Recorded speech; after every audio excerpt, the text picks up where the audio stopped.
iVillagelive from Universal Orlando Resort. You know, following a hot and heavy honeymoon comes the stresses and distractions of a marriage, such as kids and bills, career. We could go on and on. You know, the passion and romance that once was turns into picking up toys and changing diapers, let's be honest. Well, Patrick Wanis, who is a romance expert and author of Soulmates, Find Your Perfect Match Now, is here to share advice on bringing the sizzle and excitement back to married life. Welcome, Patrick. Thank you. Well, I think I'll go first.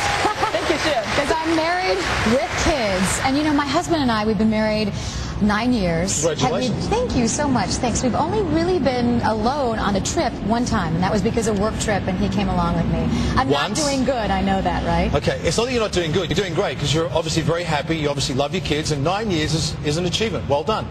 But you are making a mistake. You need to set time for you and your husband to be alone, to revive that passion, that romance, to recreate that sensation of when you first came together. We need to do that, and we know that we do, but where do you start? When it's hard to leave the kids and you're wrapped up in their own activities, I mean, it's hard to do that. And you're a Pisces, which means you love those kids and you find it hard to let go, am I right? Yes, okay. I have all my fun that I need with my husband and the kids. Okay. Why leave them? The answer is so obvious that it's ridiculous. Schedule a date. Make the time.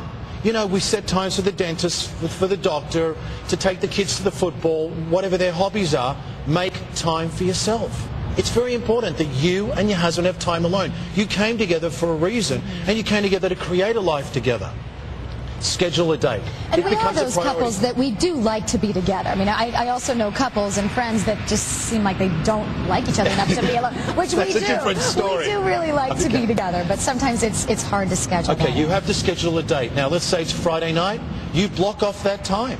You say from 6 o'clock on to whatever time, whether it's, you know, till 6 o'clock the next morning, grandma, whoever it is going to look after the kids, and you are going to have that time alone. It's your time. So you've got this time, and I've often heard with couples that they'll say, okay, well, we suddenly found that we had time together and we didn't know what to do with it.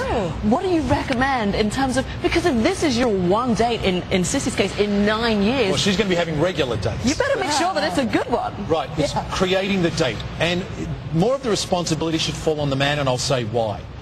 Think about where you want to take the lady emotionally.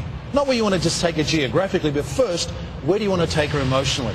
And again, the theme is recreating that sensation, that passion, that enthusiasm that you first had, which brought you together.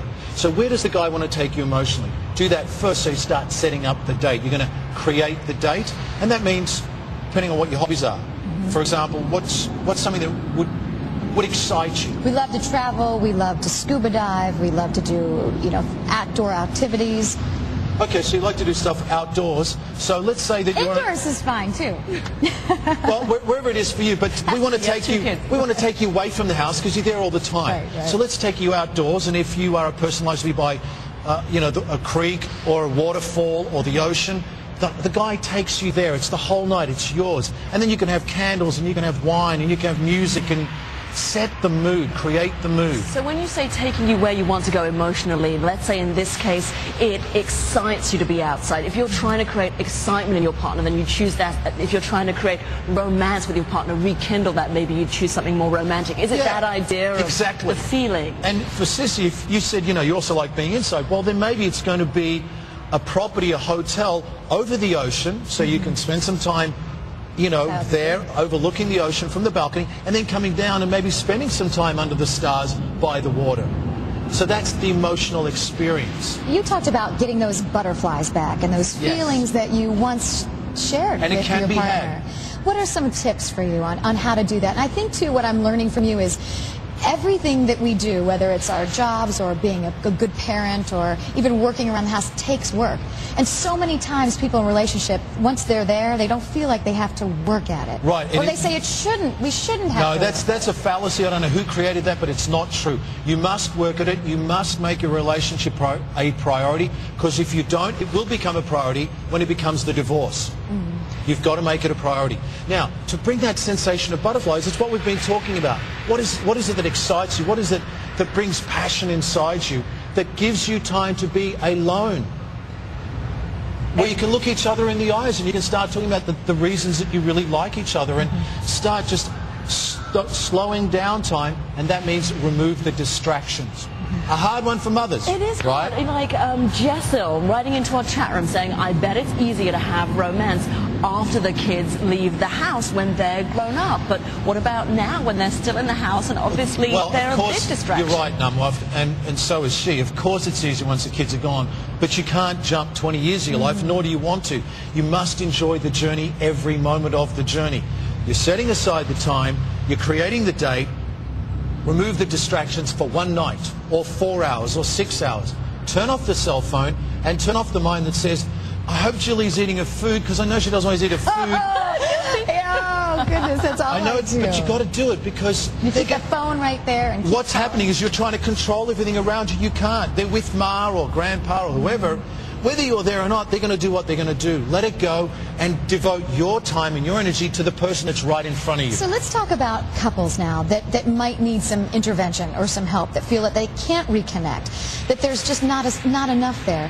You do some counseling in couples, but what I think is interesting is you don't counsel the couple, Never. You counsel the individual. Because Why? It's always about you. You know, we say, it's not about you, but it's all about you. Whatever issues the other person has are their issues.